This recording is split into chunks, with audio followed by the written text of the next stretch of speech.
Alright, ladies, off we go. A little bit of, well, more random action actually. So, another Patreon replay. Again, to everybody that doesn't know, if you want to support my work, you can go to patreon.com/Khaldor. And some of those tiers include some replays you can sit over to have casted. And Lucy, aka Black Angel, did exactly that. So, we're going to be in for a fun one. This is a little bit more on the fun side, probably, what we're going to see here. And since I see him on Suljin, I have to point out that that guy is actually bribing Blizzard. In every single brawl that he plays, he gets the hero that he wants. So he has a special client where he can tell Blizzard which hero he would like to play, and then he gets it. I don't know how he does it, but it's definitely true because we observed it multiple times. Now, as we have the blue team on the left side, we have that guy on Thrall, Rudvenion Lily. Yeah, Lily. Master Canyon Diablo, Pritchard on Garrosh. The double tank setup is in. We have Tychus played by Palmon, and the action is already starting, so I can't go for the entire introduction here. Charlie is playing Johanna for the red team. We have Noctac on Leo. We have a dead guy on Hanzo.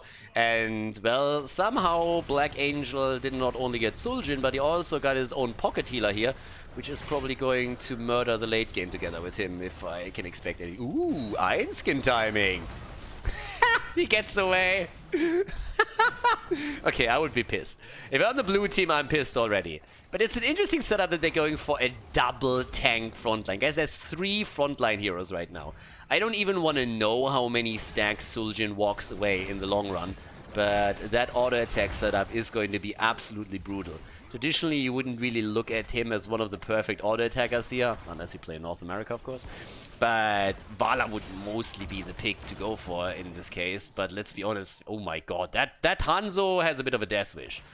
Yeah, but in this case, with this many frontliners and the pocket healer behind you, I already think we're going to see some melting heroes in the last one. Bit of a check in the bush here. And yeah, with that, we still have that mid lane, and as long as these guys just keep sitting there, they're just going to allow Suljin to get his stacks together, which is not going to bode well for the late game chances, I'm just going to say that.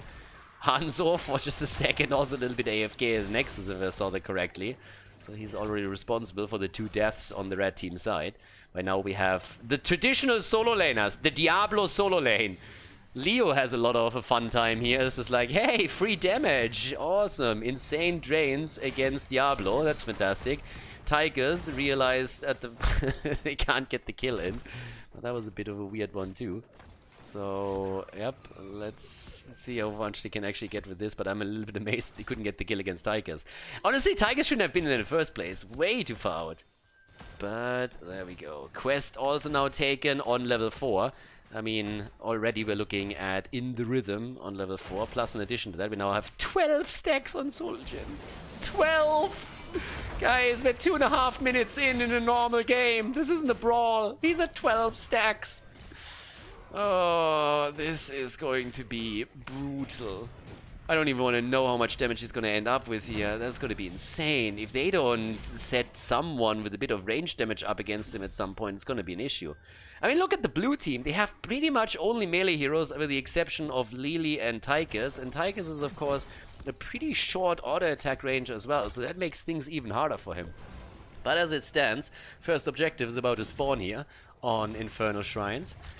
Also, Thrall has decided to go into Trash Lightning. I mean, again, the talent gets you a lot of value if you're part of the 4-man rotation on a map like Battlefield of Eternity or maybe on Volskaya Foundry, but this is not really the map where you want to go for Trash Lightning. So, Thrall already out there saying like, I need the damage, all the damage.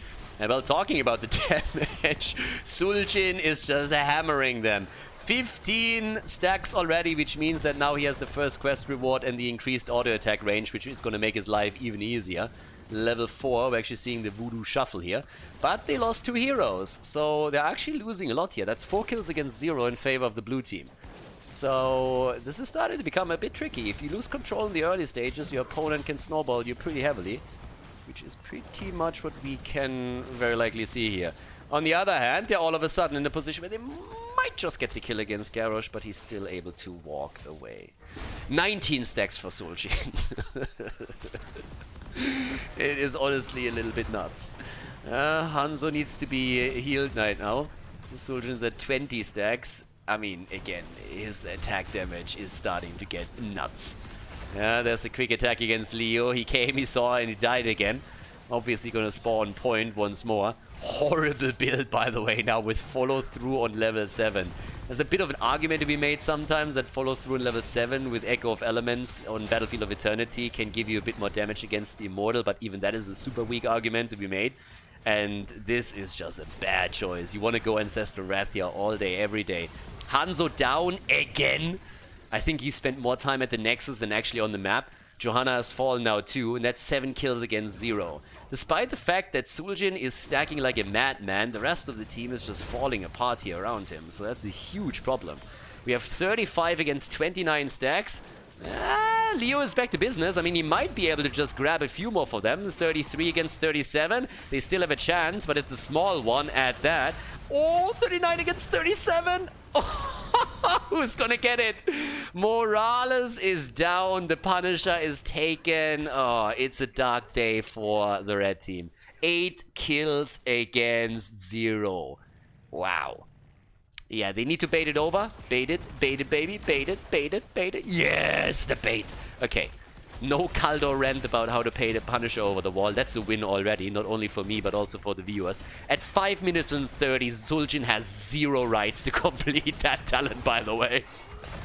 In a normal game, that's just insanity. I have seen a ton of ARAMs where Suljin players haven't really completed it as quickly. So yeah, he's gonna stack madly. That's the second cleave now on the Arcanite axis, and of course, since he goes into the stacking talents, this is going to end up giving him some serious damage output there too in the long run. So the pocket healer is already active. I mean, Morales just needs to figure out at some point that she has one job in this game, and that's healing Suljin. Because, let's just face it, healing Hanzo is a little bit of a waste of your energy anyways, at least that's what it seems like so far. Maybe he turns it around at some point, but thus far it hasn't really been the best game for him. 15,000 damage. If Leo has more damage than you and Hanzo, you know you're doing something wrong. Yeah, there's a good kill against Tychus though. First one, by the way. A round of applause here for the red team. Nicely done. Applause, well deserved. Yeah, first kill. Gotta start somewhere. And they take Tychus down, so that's already nice. Same time with the level 10 abilities. There's still Tychus. What is he gonna get?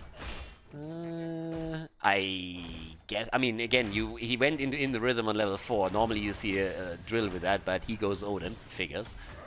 Yeah. Morales get flipped around a little bit and also taunted. They don't have 10 yet. They need to be careful. The only thing that I really want for Christmas at this point is not going into March of the Black King. Be a good boy. Ooh, Stim Drone. He's gonna have a field day, isn't he? 31 stacks already. Hanzo is sitting at the top side, soloing it against Diablo. There's the heals. A lot of ults that haven't been taken yet. Blessed Shield comes through. Bit curious also what Suljin takes. Yes! There we go. No memes this time. No. Tesdingo it is. And Tomb! Nice. It's Christmas, baby. Okay. Oh, the trap, the kill. Morales actually takes him down. That's the maximum sentence for Garrosh right there. Taken down by Morales. And Suljin gets the stim drone. He says, and we're, yeah, sorry, that's a dumb idea, Tychus. The guy still had his ult ready. That's a really bad idea. You're not going to trade into Suljin at this point, and you just allow him to get more stacks for his level 1. Suljin is at 40 stacks right now. Damage output. Just have a little bit of a look at the damage numbers here. 40,000 damage for Suljin, and the hero that's... That was a long distance arrow. Holy fucking shit. That's not the target that he wanted to hit, by the way, but he hit one regardless. Cross map, I might add. You should be stunned for at least 5 seconds if that connects. But as I said, Suljin is first of all the only player on the red team that hasn't died yet, and then again he's at 41,000 damage, the only one that is even close to it. Well, there is nobody that's close to it. Tychus has 28,000, and yeah, that's 12,000, 13,000 still behind. It's amazing that we are currently still at even experience, more or less. But it will be a pretty incredible fight here as the game continues with the next shrine, so this is going to be an interesting one. Everybody is starting to jump down towards the bottom of the map to head straight into the next shrine again. Camps are now taken from both teams. And Hanzo is still up at the top. Like, I don't know, PvE Hanzo is something that you don't really see all that often. And there's a reason for that. So, yeah, Hanzo apparently has just decided that he just identifies as a specialist. Pushes another lane out. And finally, look at him. He's actually starting to make a move down to the bottom of the map to help out a little bit. Shoots the arrow, and it connects. Target is entombed anyway. But there's a kill against Lily, and someone is getting murdered, and that's Diablo. He's barely getting out. Okay, still the auto attacks are coming. And, like, I don't know, 47 stacks for Suljin, and they're getting the kill against Garrosh now, too. Yeah, 16 against 19 stacks. The objective isn't won yet, but with the kill against Diablo, it's pretty obvious who's going to take it eventually here. 47 stacks now. Suljin still has to pick his 13 talent. And Tychus! Tychus has apparently a very interesting idea of how strong he is. So the power level is not quite at the same level that he expects it to be. So, yeah. Okay, at this point we have already 4 stacks on the Headhunter, I might just add. So currently he is still in a position where he can't really rely on the extra range that he gets once that he completes that. That would of course be the dream here, to get even more stacks in. But even with the 48 that he has, that's already a pretty insane setup. Leo has now started to take to the top lane again to give the team experience and hopefully also drop the 4 top side. Diablo again looking at the solo lane position. It's a weird draft for the blue team, let's just face it. Might be kind of nice to have the double tank when it comes to a shrine fight and have such a heavy hit point pool to protect Tychus a little bit more efficiently, but at the same time it's obviously a struggle to get the solo lane going. Oh, the kill against Thrall! The quest denied! No Frostwolf pack, and Suljin completes his quest 10 minutes in. Oh my god, he has the range, he has everything right now. And honestly, I feel a little bit like Thrall is currently just rolling a dice every single time he gets a new talent. That build makes 0 sense. That arrow doesn't connect with anything. Dibble's already down, but the 4 topside has now also been eliminated. 55 stacks for Suljin on the level 7 talent, and he specs a lot more heavily now into the Arcanite Axis with the level 13 and level 16 synergy. Plus, in addition to that, Mithril Maze after Ominous Wraith. Yeah. Okay, I'm gonna call that a fat finger. 16 talents with 10 kills against 10 kills, but as the game of course continues, so does the damage output that we're seeing from our favorite troll here. 57,000 puts him into a pretty incredible position right now. Yeah, it's already 15 against 16 now, nearly a 2-level lead that we have. And as the game is guys, as this game continues, he gets melted. The Entomb doesn't even connect, but it doesn't fucking matter. He just drops him easily now. Diablo is sitting at the front. The team is like, dude, you have to engage. You have to engage. Engage for us. And Diablo is like, oh, hell no. Not happening. Did you see that, Suljin? Did you see those auto attacks? I'm not going to go anywhere near that madman. Yeah, Thrall tried, and he dies right away, so still not completing the Frostwolf pack. Suljin finally is able to move through the wall too. Diablo for just a second grew a pair and was trying to move out to flip someone over. That didn't work either. 55 stacks now, and we're only 12 minutes into this game. And there's another kill. The keep is about to go down. Hanzo is trying to finally make up for that lack of an early game, but he is honestly only sitting at 41,000 damage. Suljin is at 68k! 68,000 and is just murdering people. At least we have 16 versus 16 talents now, so maybe the blue team has a chance to fight back after all, but they've yielded the entire map to the opponent, as every camp is taken. And when it comes to stacks, I mean, we talked about Crash Lightning a little bit, and there's a reason why that talent is dubbed Trash Lightning in most scenarios, and this is a very good example for it. He's at 20 stacks with 13 minutes in. He's nowhere near of completing that thing, actually. 72 stacks for Tychus's level 4, and also on top of that, we're now looking at Dibbles with, well, he's back to 53 soul stacks, so that at least gives him a decent hit point pool. But he's all, like, look at him. Yeah, that's chatting right there. Good old Storm League chat. My tank doesn't engage. I'm not getting healed. Why don't you do any damage? The usual. And it seems like, okay, Lily comes in. They're trying to force the fight here. There's the engage. There's the taunt. There's the sundering. Coordination looks different. And the one guy that benefits from it is the guy over here that is just simply saying, Stim drone, baby! 2 heroes down, and we're looking at 63 stacks for Suljin. The Mithril Maze is completed too, and I personally don't think that Thrall at any point in this game is going to complete his level 4 talent.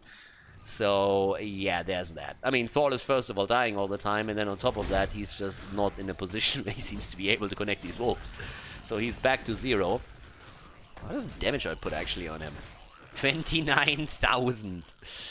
Yeah, I don't know. So Leo's at 30, Suljin is at 80,000 damage. 80,000. And when it comes to the stacks, we see him at 64 now. The Arcanite axes don't really do as much as he probably was expecting here, but the auto attacks are just absolutely destroying everything. Hanzo is again solo laning, always ready to jump out as it happens. Or at least I hope so. I don't know where he's going. Okay, waiting for the jump apparently, but you can already tell where this is headed. Once again, the auto attacks keep coming. There's nobody dealing with Suljin. He just gets the attacks in. He is just crushing. They take down Garrosh, they take down Diablo, and I mean, this is just a march to victory at this point. The Punisher has already moved straight onto the core, but wants a piece of the action as well. John Cena is jumping in, taking them down, and Suljin gets one kill after another at this point. They're starting to go straight in for the core for good reason. 69 stacks, making it in 70, 91,000 damage. The core is already low, and they're going to end it right now. And that is game, ladies. A 3-level lead, 23 stacks against 10. And that is that. So yeah, nicely played. GG. A red team with the victory. And I like it. The HGC banner right there. Suljin gets it done. 44% of the damage in the game. 7 kills. And yeah, pretty sweet setup. GG and well played.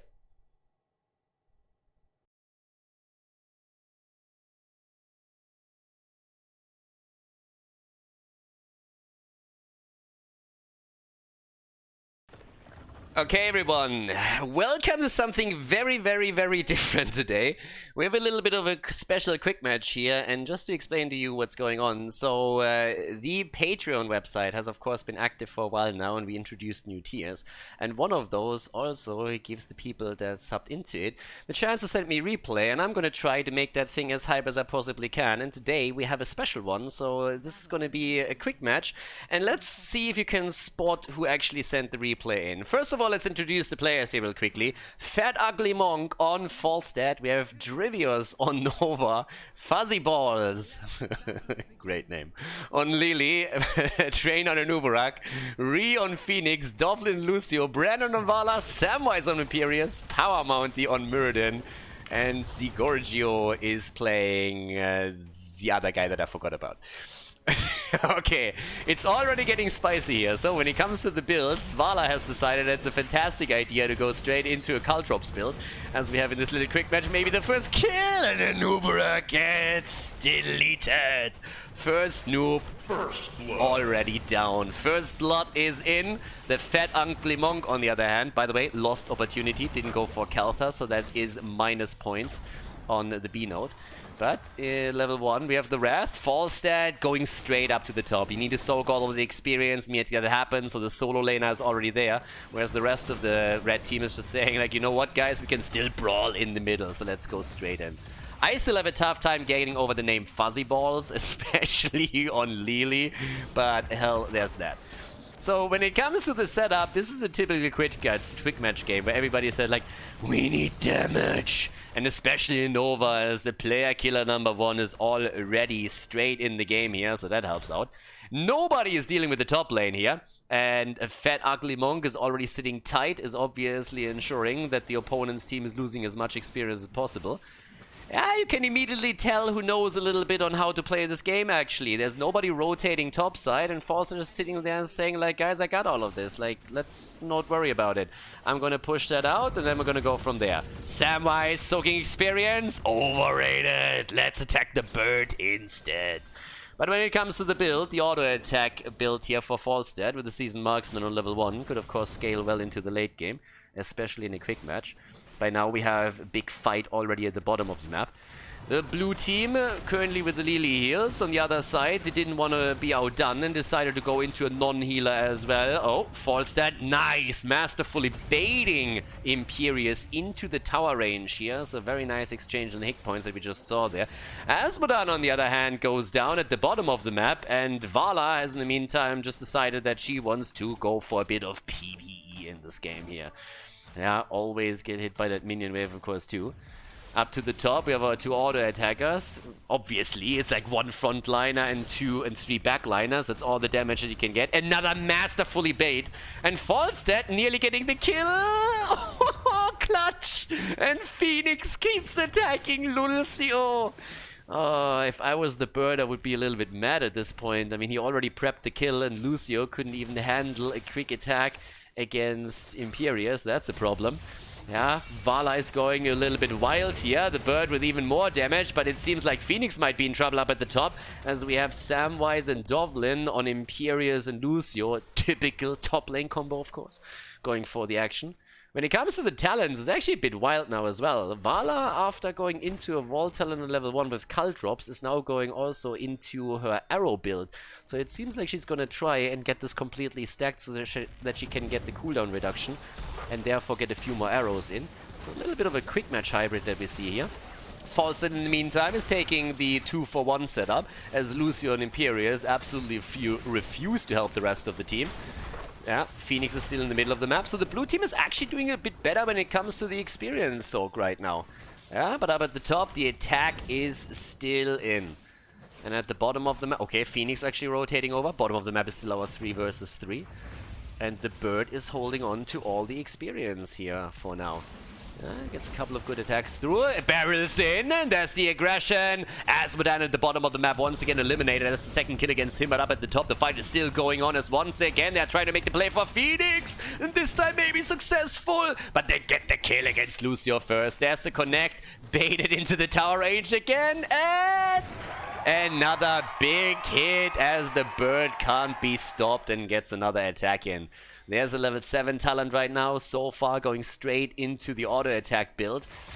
At the bottom, still a little bit of a push out. Oh, and the Dragonite is claimed, just as Muradin is trying to reclaim that shrine. So the first one is in, and look at that beauty up at the top.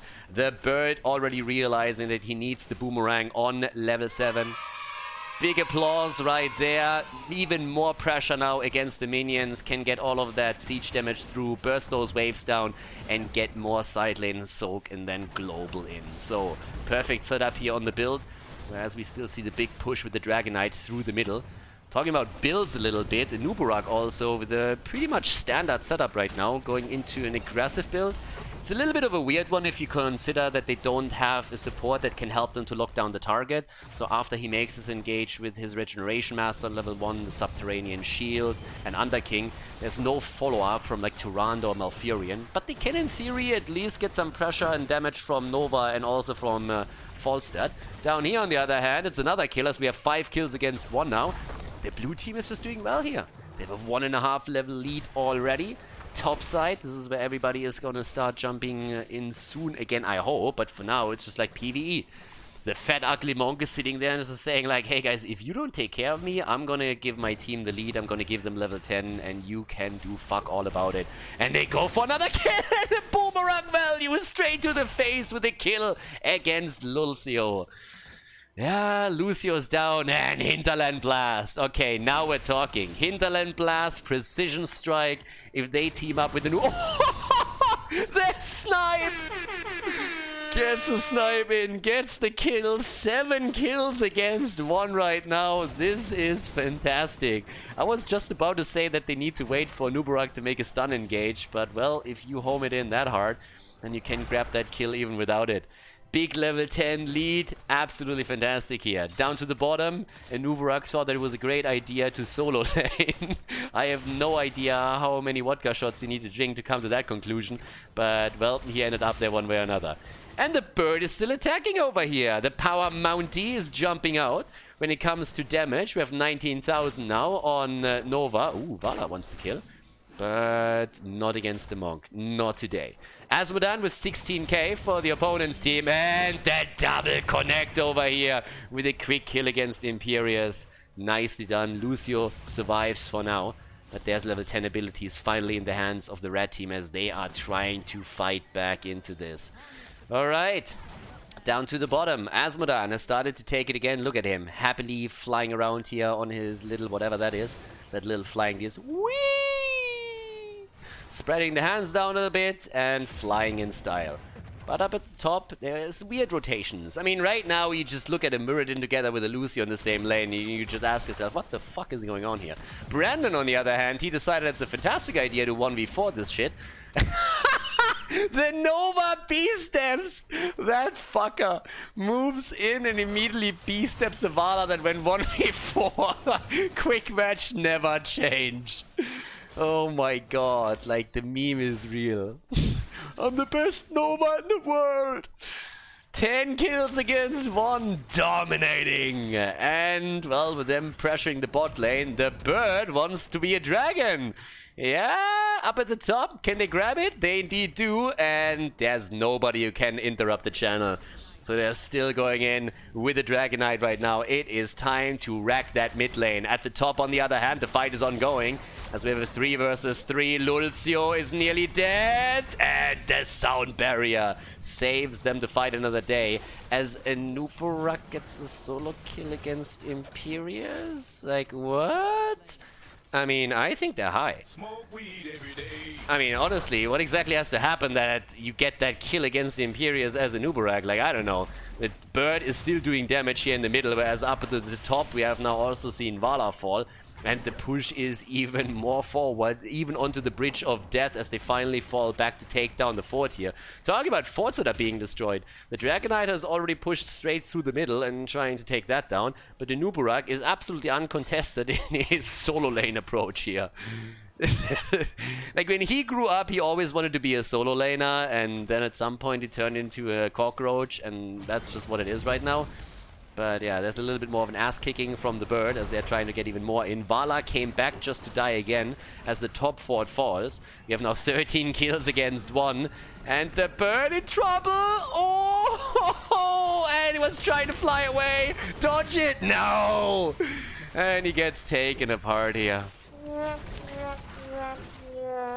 Sad moment for the birdie. He thought he was a big and bold and strong dragon, and then as his hopes and dreams are shattered, he also gets eliminated by the opponent's team.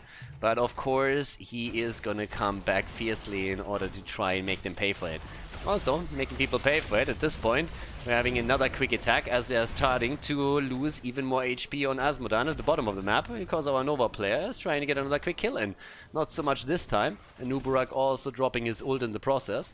We have now 2 kills against 13. And Phoenix has taken the camp at the top and puts Brandon into a defensive position where he has to try and figure this one out. Then again, Water Dragon is in. And the Phoenix flanked the bird and the Hinterland Blast. He came, he saw, and he dominated. Okay, another quick kill against that fort. 16 kills against 3 now. 15 kills against 2. 16 against 13. That's the levels that we're looking at right now. And for the red team, it's starting to become a bit tricky here. They need to come back somehow. But obviously, once that you have a good and well-fed Asmodan in the late game, there's at least a chance for you. But if they ever get to that point, that's a different question. Of course, with Lucio, all that burst damage that comes out from Nova and Falstad is definitely going to become a bit of an issue here. We're seeing them jump in already. The stun, the barrel forward, and the kill as the bird goes for the win against Asmodan. Lucio is back in, and there's the kill against Lily. But that panda abuse needs to be punished. And they take down Lucio shortly after that happens. Vala! No, don't do it! Don't do it! Vala with a flank again. And thankfully for her, Anubarak needs glasses. But the fight isn't over yet. And no! Okay, getting out just as the towers are in range. Yeah, that shield definitely helped the survivability here. But everybody starting to jump now to the bottom of the map is attempting to save that keep. Because Phoenix was just saying like, hey guys, I'm gonna get at least this one locked in. 18 kills against 3 now. Falstad also with Giant Killer. Very solid build here actually. Gets the boomerang for the value, flies up to the top to grab the shrine and allow the team to get another Dragonite. And there's nobody that even tries to interrupt this, or is there? Well, Lucio's attempting to move into the middle, but he is way too late, and Asmodan is, of course, as well. 16 talents are now in. By the way, Epic Enter is now part of at least Asmodan's build, so that's even more stun potential. I like it. Strong build from him, too. And over here, the Dragonite is starting to attack heroes, which usually is not really where you want to go. That ult didn't do anything from Phoenix. Vala comes in with a strafe, and that's a kill. Phoenix is back to business now as well, though. Hasn't taken his 16 yet, but has decided that it's a great time to start chasing down Imperius. Vala is down. I mean, we're pretty much used to that at this point. But is there going to be another Hinterland Blast? Maybe not. Asmodan, good luck running away from this. There's a stun, and, well, there's the setup. Hinterland Blast value, nearly the kill against Asmodan, but the sound barrier is ready for the rescue. A little bit of damage against the wall as the precision strike is not connected with any of the heroes, but Imperius is there. 20 kills against 4. Nice! And the beetle is about to fall. 35,000 damage now for Falls at 48k for Nova. Lily on 40,000. The Water Dragon getting some mad value in this game, and nobody on the other team can even remotely keep up with all of that. So, big problem for them right now as we speak. So with that said, already a little bit more damage against Falstad, completing the quest here, so he's going to be relying on his activate a little bit more.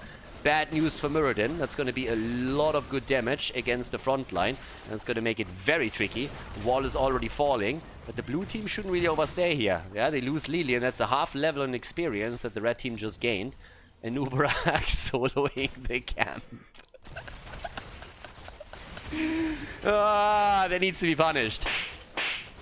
The fat ugly monk comes in to help out, so at least someone has the sense to help with the camp clear here.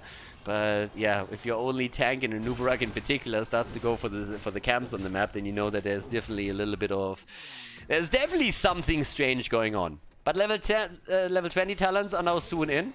And that is going to become spicy. Okay. Nova with a random precision strike straight onto the camp here. That didn't connect with anybody. If anything, it helped a little bit with the camp clear. Yep, there's a quick hit, and that camp is taken regardless. So player killer number 1 with a bit of a misjudge moment right there. But here's the 20, and off we go. With that, what's going to be the 20 choice now? Also, I mean, Nova actually should, in this case, honestly go for the... Yes, there we have it. The double precision strike, the barrage, right there. A little bit curious still what we're going to get from Falstad. Yep, no epic mount. Nope, we're going to go full on auto attack. With the quest already completed, there's definitely a lot of solid auto attack damage against the front line if he gets that done. And the bird is back to business. And eats the Stormbolt. Okay. Yeah, taking the Stormbolt here for Nova, trying to protect her. As Phoenix falls in the backline, though. And again, precision strike, the kill against Vala. And now the auto attacks are reigning supreme. Bam! The Hinterland Blast straight to the face to seal the deal. Another quick double kill for the bird. Nubarak also trying to assist here and setting another kill up for Nova. Doesn't quite work out. But Falstad is starting to work in some serious damage now. Good boomerang damage, the auto attacks. And he's starting to catch up with quite a few of these heroes. Nubarak now also with a completed Regeneration Master on his level 1. The B-steps are still there. This time it's not Nova. Nobody taking care of the top lane, by the way, I might add. At least not so far. But the bird is trying to poke around here. And apparently engaged into a bit of B-stepping himself, as it seems like. I have no idea what that Lucio is doing. It's just like, alright, let's chase down Falstad. That's a great idea. That's not going to backfire against me at all. Okay, there's still half a level missing. The Power Mountie, our Canadian player, is trying to get something done in the mid lane to interrupt the potential Dragonite being claimed. Goes up against Nova, gets a connect here. Yeah, homes that in a little bit more. When it comes to stacking, we have 46 now for Falstad. Nearly dying, by the way, to Vala, but escaping it and tapping the fountain in the process. So great for him. Quests are mainly completed here, but the attack count keeps coming. Hinterland Blast isn't ready. Precision strike, and all of a sudden it seems like the blue team might be in trouble. They lose Phoenix. They lose the Nubarak. Oh, but at least the barrage. Good damage from Falstad with the boomerang again. Let's not forget, he has Hinterland Blast in a second. Vala might be in trouble herself here. Hinterland Blast! Oh, and it doesn't connect. It honestly looked like it did, though. A little bit of a weird graphic there. Okay, one already jumping out. Muradin still in a bit of an awkward spot. One of them has to rotate away. I mean, there's only 2 heroes available for the blue team, so they need to take one shrine. Just sitting in the middle of the map for the next 2 minutes doesn't really help them. But there is a chance for some momentum on the red team side to make that happen now. Especially since we have now Pride for Asmodan, so he's going to get a lot of serious damage in with that poke that we continuously see. We have also on Vala's side, her ult even upgraded. The damage output not too bad either. Yeah, the bird still fighting here in the middle. They need to be a little bit careful. There's the boot back, but the fight against Imperius. The bird is trading in. Oh, can Nova take it? No. You had one job, dude. One job. All the work done by the monk, and then one job Nova is not able to get a single hit connected. Player killer number 1, my ass. Talking player killer, Vala's coming in, and she's gonna get 2, isn't she? No, she drops the bird, but she's not able to get Nova, who actually gets cloaked. But here comes the Dragonite. Dragonite in, and there's the momentum I was talking about. Guys, they might come back into this. 22 against 11. Yeah, quick punt already happening, and it seems like the red team is going to get all of the momentum in the world here. I mean, just look at this. They're just forcing them back time and time again. Damage output for Vala is now pretty solid, 56,000. The bird is, by the way, closing the gap to Vala slowly, but to Nova slowly but steadily. Vala as well already outpaced her, which in and of itself is pretty nuts. But of course, as the game continues and the stacks keep coming for Falstad, he's going to get mad damage against heroes like Asmodan and Muradin in particular. That Beetle, on the other hand, is having a very rough game now. Even with the 500 extra hit points to the completed Regeneration Master, he is starting to struggle here. And with them taking down the fort and the wall, they can now go to the bottom of the map and get even a little bit more here. Yeah, at this point, the Dragonite, Fire Breath, okay, comes through. Dragon's Breath is in, and they have a chance to drop another fort. Falstad is slowly coming back. Vala isn't there, by the way. 4 versus 3 right now. Enubarak is still dead. That's a big problem. No, oh my god. Like, that globe nearly took half of the HP from Lily. And again, she went into Double Dragon, so it's not like she has a Jug ult or anything that can keep the team alive. Self-sustain is definitely something that's desperately needed from the players on the blue team. That's where also Hammer Gains for Falstad comes into play again. Vala, no Monster Hunter, but still can of course get some damage out. Oh my god, dropping the strafe right away. Not even hesitating for a second here. They're trying to get the kill, and Lily, oh my god, she makes it out, or at least it seems like that, and then she falls towards the end. The bird, on the other hand, is turning into an eagle. Right now, the kill with the Hinterland Blast, and then the second kill against Lucio. And over here, we have another shot connecting. But 2 forts are now eliminated. Blue team is losing some ground. It's 24 kills against 13. And the game is still going strong here. It's a 4 versus 3 on the map right now. And let's see what they're actually doing with this. Nova is nearly crossing over into the 6 digits. Nearly 100,000 damage for her. Force at this point on... Really? I mean... Yes and no. Like, on the one hand, why not? On the other hand, well, for wave clear, like, I don't know if that's needed. Anyways, up to the bottom of the map. That's where Precision Strike came in handy now, but instead it's Enubarak dying again. And Falstad flies in aggressively, maybe a little bit too aggressively. Oh, nearly connects a shot here, and instead says, fuck it, I'm gonna do it myself. Hinterland Blast doesn't do the trick here, so instead just simply going in and dropping a bit more damage onto Asmodan, as explained earlier, with the completed level 1, with his level 20 Nexus Frenzy and the level 13. He can of course easily drop that auto attack damage right now. So with that said, now we have another Dragonite up for grabs, and that's immediately where the 2 teams are headed. Well, it's mainly the blue team right now, honestly. And they have Falstad, they have the global, they're the one team that has a global right now. This late in the game, when the game goes this late, you have that global and you can make a lot of plays with that. And just out-rotate your opponent, which is exactly what they're trying to do. Muradin is attempting to prevent it. He's the one in the middle. Yeah, Lucio has to use the sound barrier, solo sound barrier, since the water dragon is coming in, and Lily gets the kill. Vala still going up against the bird, and the Stormbolt from Muradin. Yeah, Muradin didn't respect the 1v1 there.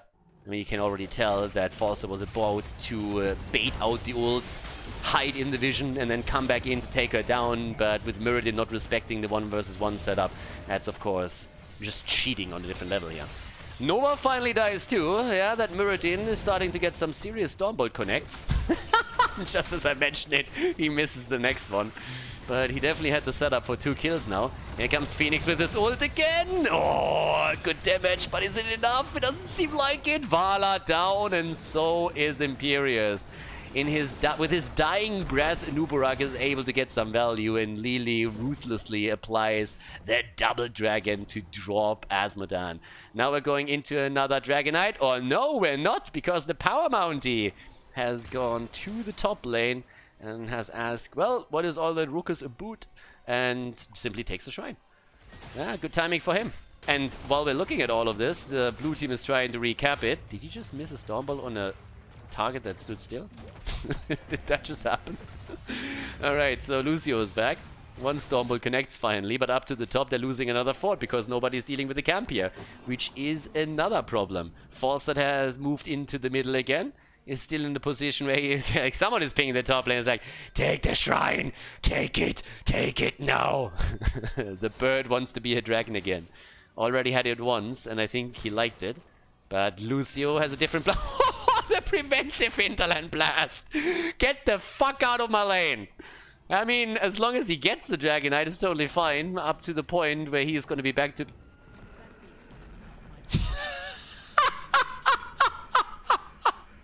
Smoke weed every day. Okay. I can't tell if that was intentional or if he just fat-fingered it. I mean, the B steps afterwards kind of tell me it's intentional, but at the same time, it's like, really? Fuck the Dragonite. It's all about the chicken, baby. Lucio is down and off we go. It's a triple kill, baby, as they're going straight in for it. They want another one, and Mirrodin gets away. But they're looking at more kills now. Damage output, 109,000, 85,000 for Falstad. And the Monk takes him down. At this point, we have him at 64 stacks for his level 1 talent. That's some serious auto attack damage against high hit point heroes, especially with Giant Killer and Nexus Frenzy. So we're talking some serious auto attacks at this point. And, well, they're going for the next few camps here. They're taking one after another, moving down to the bottom of the map, but they have a solid chance to take the first keep down, to be absolutely honest with you. I mean, that one is already incredibly low. Hinterland Blast is nearly ready again, and, well, the B-steps are real. I mean, everybody is just B-stepping like crazy. Attacking overrated, baby. Don't need that shit. Who needs to attack the opponent's team? So apparently the blue team has already announced that they are going to win this. Yeah, they get some damage in against Asmodan, but no double dragon connect. But oh boy, here we go. That's a double kill against the blue team, and they might not win this after all. The Monk is in trouble too. Falstad. Mirrodin. Mirrodin comes in, says, hey, that's my bird. But the keep is down. The keep is down, and while we're seeing Lucio committing Sudoku down here at the bottom of the map, there's another minion wave that pushes into the middle. Yeah, he died too. That's the reason, by the way, why you take Unconquered Spirit on level 20, just saying. And Vala is now trying to prevent the catapult from absolutely murdering the mid-keep. We are 25 minutes into the game. If you don't take these catapults down, they're going to ruin your day, I can promise you that much. We're now already on level 25, and with 33 kills against 21, this is definitely a fiesta right now. And the red team seems to be trying to win this through a Dragonite now. They're simply going in and saying, like, okay guys, let's go for the objective, let's take the Dragonite. Vala might have a problem here though. Well, maybe, maybe not. Okay, Dragonite is taken. Vala didn't connect any of those kills, but with 25 minutes on the timer, that thing hurts. That Dragonite is a beast at this point. An absolute beast. That bad boy is gonna just crush through structures. So there has to be a super solid defense on the side of the blue team if they really want to save this. Yeah, well, and Fawcett is already hammering away very quickly, and the Dragonite is like, oops, maybe I should get out of this one. But Nova is down. Nova gets murdered. Yeah, there's a little bit more damage, this time against Vala with the Hinterland Blast and against the Dragonite. And they are just moving back. Like, That's the death of Imperius. The ass kicking that Anubarak receives. The bird wants the kill. And instead it's Phoenix with the last hit. But there's the damage right there. Fawcett is at this point nearly at 100,000 damage himself. So is Lili, by the way. Anubarak is also close. Phoenix has already crossed over into 100k, as did Vala. Pretty insane game. But as they are chasing heroes, that Dragonite has moved down to the bottom of the map. So far, he hasn't really done anything, honestly. Yeah, Fawcett flies in. Oh, and, well, gets also a little bit of a kickback. You always want to kick the biggest threat to you, so Muradin chose wisely. But as the keep falls, that's the first one destroyed. If you can get a second one, that would be an absolute dream. But Fawcett is back to business with these auto attacks, and he just melts the shit out of the Dragonite now. But then Vala with the attack against Phoenix, but she's way too deep. And of course, the double dragon is sealing the deal here. Nice attack, nice damage. Keep down on each side of the bot lane, guys. We are in for a long one. 27 minutes and 30 seconds at this point. It's getting a little bit bonkers here. Yeah, Drivius up at the top.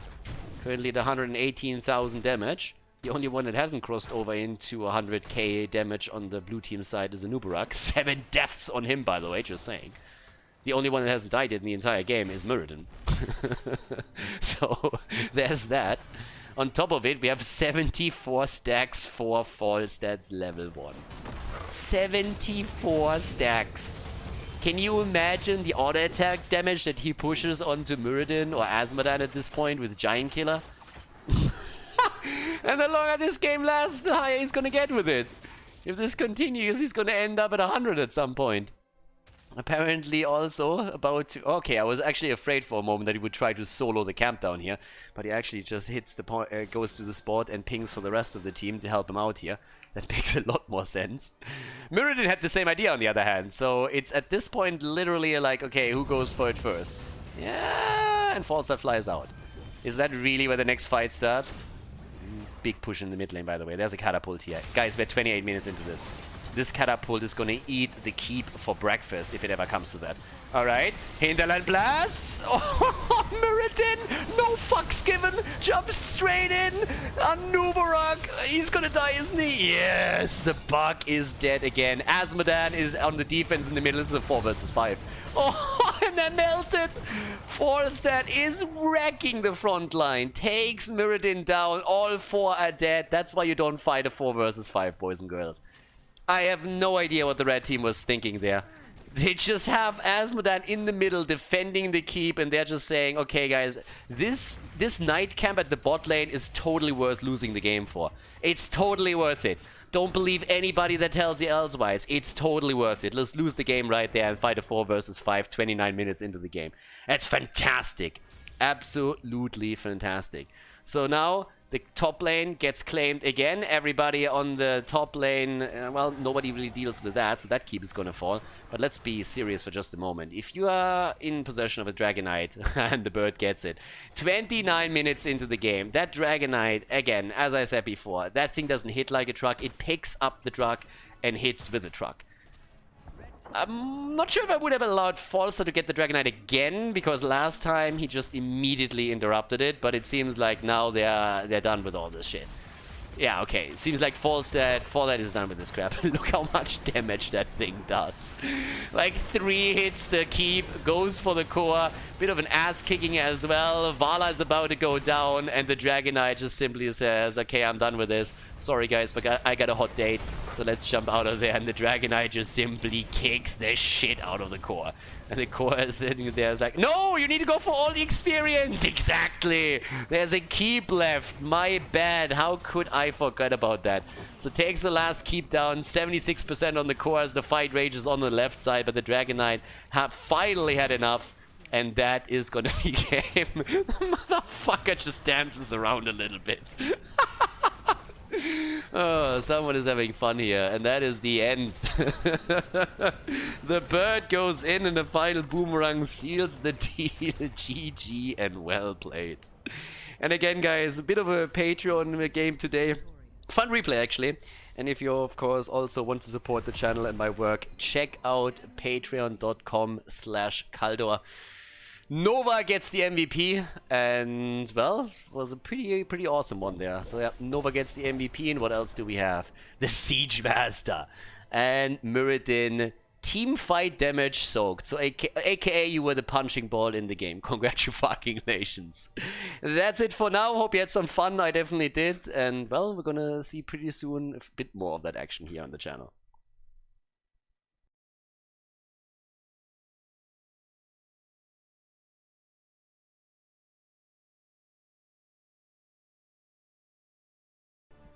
Alright, ladies, a little bit of random action again. This is going to be fun. So we have a third replay for the month here for the Patreons. Again, if you want to support my work, you can check out patreon.com/Khaldor. There should also be a link in the description there if you want to check that out.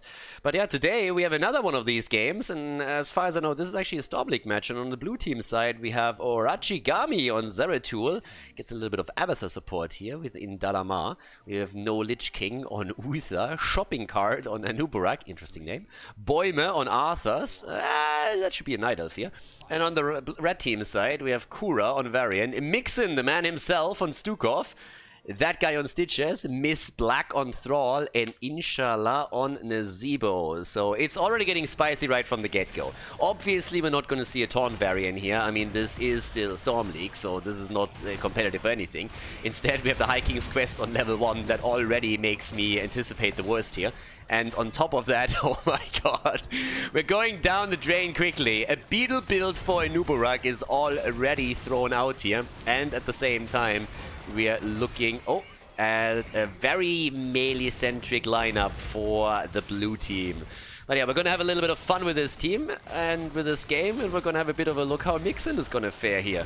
Because currently is, of course, trying to lend some support. Has a couple of good silences already in the mid-game, which forces the blue team to fall back quickly with their tail between the legs to get out there. I am a little bit worried about what we're going to see. I like that Stitches went straight into the Hungry for More. Now, there is that little bit of a caveat that I have to throw out there. I don't necessarily think that this is the best talent to take on the map, but it's always a bit of fun to see those mini quests going on, and if it's a Storm League game, then hell, why not? So, yeah, especially in ARAMs, of course, it's fantastic. It's a great talent also to take if you're playing on Tomb of the Spider Queen. But you can definitely make alternative choices in other setups. Either way, though, we already have our Varian going ham, because that's what you do with Varian, right?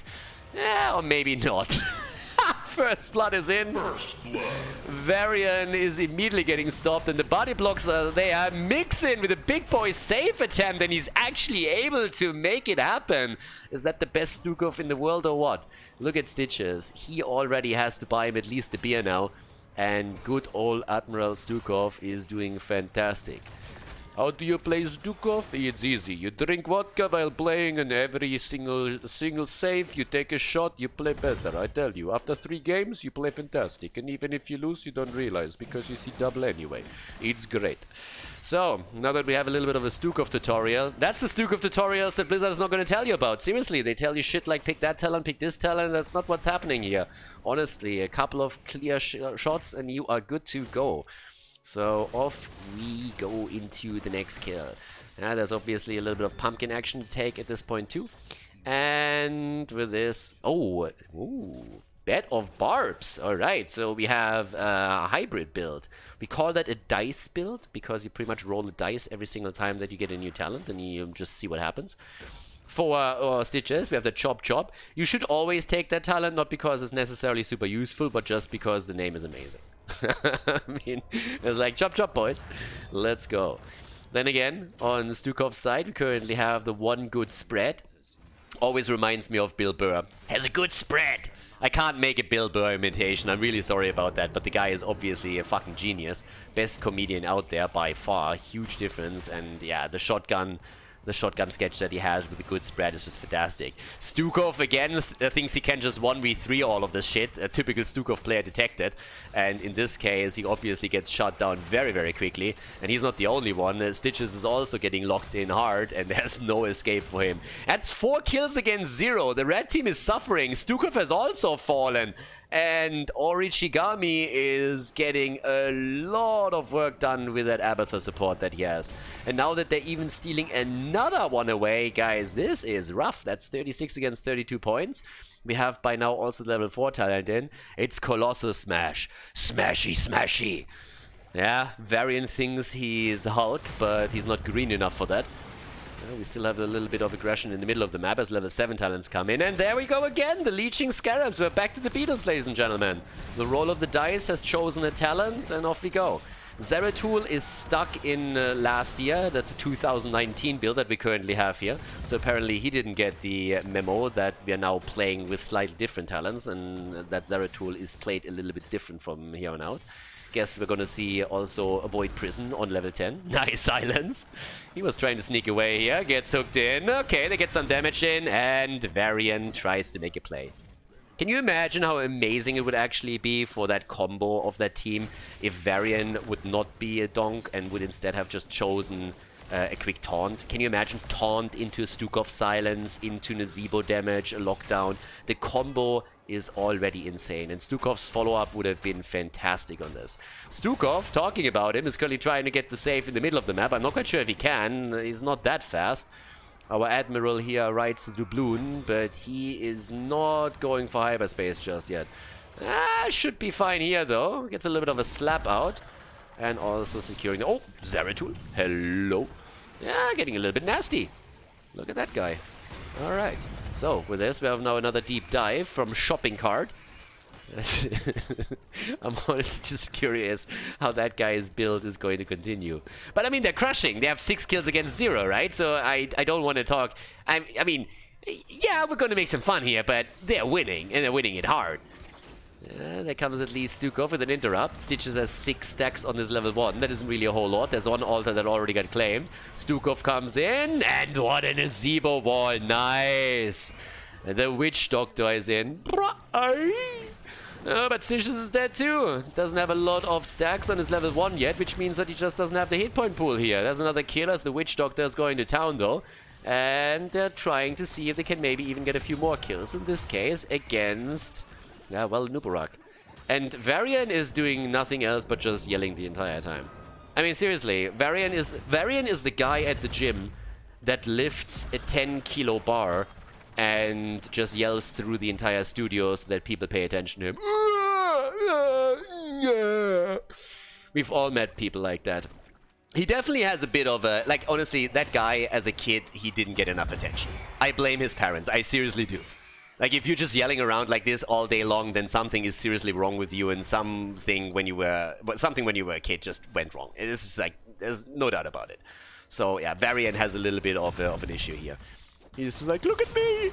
Talking about looking at people, we're looking at Thrall right now. He's getting massacred at the top lane too. That's 8 kills against 2 right now. And, well, maybe at least at the bottom of the map they can get a kill. Nice! I like it! Body block and silence. It's a 2-for-1. What is this, Walmart? All of a sudden, Nubarak is trying to jump out, but then they gave the rest of the team the chance to move in. Varian still acting like his smash does any damage. Obviously, we know that's not the case. But at this point, they still got the kill through because the rest of the team was helping out, and now he feels important. Talking about level 10 abilities, look at that, I was wrong. No thingy, no Void Prison. Might of the Narazim is in. But of course, as you do as a Storm League variant or a Quick Match variant, you go for Warbringer on level 10. Oh, of course. Gary the Gargantuan is in as well, and Mixin, of course, he went for the massive shove. He knows how to handle massive things, so he needs to go for that ult. We're not slapping anything around in this game. The only one that's going to slap maybe a little bit is, of course, the Slug itself. So if Abathur ever gets a little bit too nasty, slap them around, baby. Varian, what the hell? What are you doing? What is this? No! Nope. Jumps in, 1v4s, is like, guys, I'm gonna save that. Oh my god, typical Varian detected. But they get at least 1 altar through, and thanks to the aggression at the bottom and the conversion of the bell tower, they have 5 shots fired now, so they're actually ahead. They're still 6 kills behind, but hey, we're getting there, right? They're starting to jump in again. Nice lockdown here from Arthurs once more. When it comes to experience, the two teams are both looking at level 30 now. Of course, we still have Nazebo, who's attempting to not only complete his level 1 quest, but also is currently trying to get the stacks together for the Violent Faction. Thrall gets murdered again, had the... and you know, when you're already getting killed, why not throw out a useless ult that has a 70-second cooldown so that you make it even worse for your team? And yeah, just press all the buttons. Press R, press R. Does R help you? No, but press it. So yeah, R gets pressed, and now he's dead for another 10 seconds, but the ult is down for another 40. So there's that. Minimaps are overrated, by the way. You have to push the lane out as much as you can. Not if it makes any sense or not, that doesn't matter. The team is pushing it out too. Oh yeah, big shove coming through, but Stukov needs to be careful. Mixin. Yeah, he's the Admiral. So the Admiral has to take control of all of this, seriously. I mean, at this point, we need someone, you know, that's in charge. We need someone with a little bit of a strategic mind, someone that educates especially Varian of what to do here. And Mixon is already saying, all right, boys, let's go for it. I love the level 13 choice. Finally, someone that knows what to pick here. Virulent Reaction. Generally speaking, just a pretty big lurking arm focus. I mean, we've seen different approaches now in 2020 and 2019, but the Virulent Reaction is just like the get-go. Another quick stun against Thrall, and another reminder, you don't have to push every single wave out, guys. You can play it safe when you don't know where your opponent team is. The minimap is there for a reason. The fight that the team is now forced into is a bad one. Yeah, there's the kill against the Admiral. They need 3 to take him down because the Admiral is just a little bit too strong. Zeratul got the kill against Varian. Shocker, I know. And that's nearly a 5-man wipe. Guys, we're looking at 15 kills against 3. They're murdering. Abathur, currently on the left side, is assisting as much as he can. There's another Nazebo kill. That's going to prevent nothing. No, it's just going to delay the inevitable. But there's the channel. Damage, 26,000 now on Abathur. We currently have Stukov with 13k. More than Thrall, I might add. I mean, you were literally looking at a setup where Stukov has more damage than Thrall. That tells you a lot already as is. Stitches has 22,000, that's more than Varian. And this feature, I mean, he believes himself to be a damage dealer, so there's that. Now we have nearly level 16 talents for the blue team. It's a bit of a problem. Yeah, there's a bit of a problem incoming, but with level 16 talents on both sides, maybe there's a bit of a chance for a comeback. But it is going to be a little bit difficult to come back in this one. Oh! What the fuck was that? The big shove and Varian is chasing the target. What a fucking timing. That was great. That was absolutely great. I've never seen that interaction before, but that Varian was going full on Superman. Is it a bird? Is it a plane? No, it's Varian. Fantastic. Big fight up at the top. Nazebo and Anubarak both not here. The silence! Oh, the Admiral. Look at those plays. The Admiral with a perfect lurking arm, and now they're trying to go for another kill. With the exception of Stitches, it says, like, guys, cams are important. I read about it on Reddit, so we have to go for the camp, not for the kill. Yeah, and Stukov obviously is diving in a little bit too deep as usual. Then again, we have a bit of a setup as we're having the kill against Stukov. Is he at least going to be avenged? Apparently not. So, now we have a triple altar coming up again. Level 16 talents are ready, which gives us, amongst other things, the Void Slash. Beetle build is being continued. Anubarak. Yeah, now at the top, looks like Zeratul might have a problem. Orochigami is a great name, by the way. It's a great name. If you go full on Naruto and then you actually mix it with origami, that is pretty cool. I like that, so that's pretty awesome. Okay, so we have a couple of exchanges here. We now have 12 against 19 points. Varian is doing what Varian does. He dies. Varian is, in that case, actually, like, if you have a Smash or a Meme Blades Varian, they're very similar to an Atanas. AKA, they don't really do anything, and they die all the time. So with 5 deaths on him, boy, by the way, that comment triggers 100 people at least on YouTube. I can already tell you that much. Worth it. Lockdown from Arthas. Okay, at the same time, Sundering comes out, defensive again. Not the Lich King. Is currently going for the stun as he is attempting to run away. Runs a little bit around the possible zombie wall, but with 16 talents now on both sides, we have, amongst other things, also the Fishing Hook. It's time to hook, baby. They're trying to go for Arthas. Nearly get the kill. Zeratul is slicing. He's dicing. He's trying to go for Thrall. He dives deep. He dives too deep. And he goes close! The copy is dead! Stukov is dead and Zeratul actually survives. Yeah, but he might be... the kill! Varian, look at you. That was actually useful right here. Unbelievable. 19 kills against 6, 19 points against 12. And all the way up to the top. 6, by the way, is half of 12. Coincidence? I don't think so. At the bottom of the map, we still have another altar coming up, and now that the teams could potentially go for an even talent fight, they can straight up go for that one. I wouldn't mind. I want to have a little bit more action here. Look at this. Quest completed. 14 minutes in. Off we go. Where's our boy Mixon when we need him? Down, down at the bottom of the map. The Slug is down. Slug is eliminated. They go for Arthurs, and that's another kill. Stukov is already in the middle. Another silence setup, and they take an Uberak down. They are wiping them, boys. All of a sudden, the comeback is real. 19 kills to 9. Bottom of the map, the bell tower is about to be claimed. They gain that momentum here that they need, and this is actually get a little bit nasty right now. Yeah, we currently have Stitch. I mean, nasty for the blue team. They've been dominant for a long time, and now they're just getting slammed into the ground. Hammer meets nail, 14 against 12. Pretty even on that. Experience lead now also for the red team. A hook, where's the silence? A bit of a shove attempt, but he's trying to get the setup here. But the stun, there's the lockdown. Virulent reaction, baby. Good damage on Uther, but with only Thrall around, that's just not enough to really drop the target. They need to focus a bit on, of course, Nazebo, especially after 20. So in we go. There comes the setup again. The shove into the wall. Orochigami. And that's another 3 shots fired.